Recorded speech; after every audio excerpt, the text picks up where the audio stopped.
ఎలా ఉంటారు ఆయన? మెడలో తులసి మాలలు, ముఖాన నామాలు, భుజాన భగవత్ సంబంధ కార్యాలు. భగవత్ సంబంధ కార్యం అంటే ఏమిటి? పనులు, దేవాలయానికి సంబంధించిన పనులు. ఇవి ఎప్పుడు మన బాధ్యతలు ఎక్కడ ఉంటాయండి?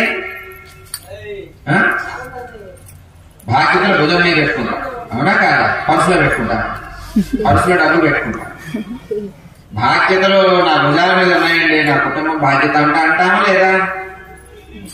భగవత్ సంబంధమైన పనులు, ధార్మికమైన పనులు భుజాల పైన ఎప్పుడు పెట్టుకోవాలి. ఏదో ఒక పని, గ్రామానికి ఉపయోగపడే పని ఉంది.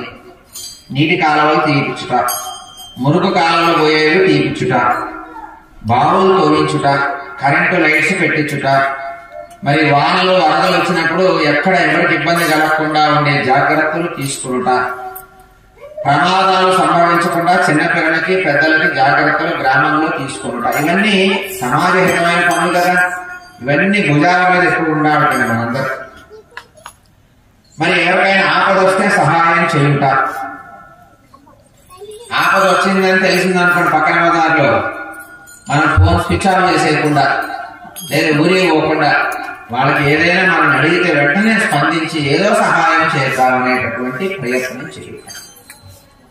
ఇలా మనం చేయాలండి. ఎప్పుడు కూడా మన భుజాల పైన పెట్టుకోవాలి. ఇలాంటి వ్యక్తిని భాగవతోత్తముడు అంటారు. ఏమంటారు?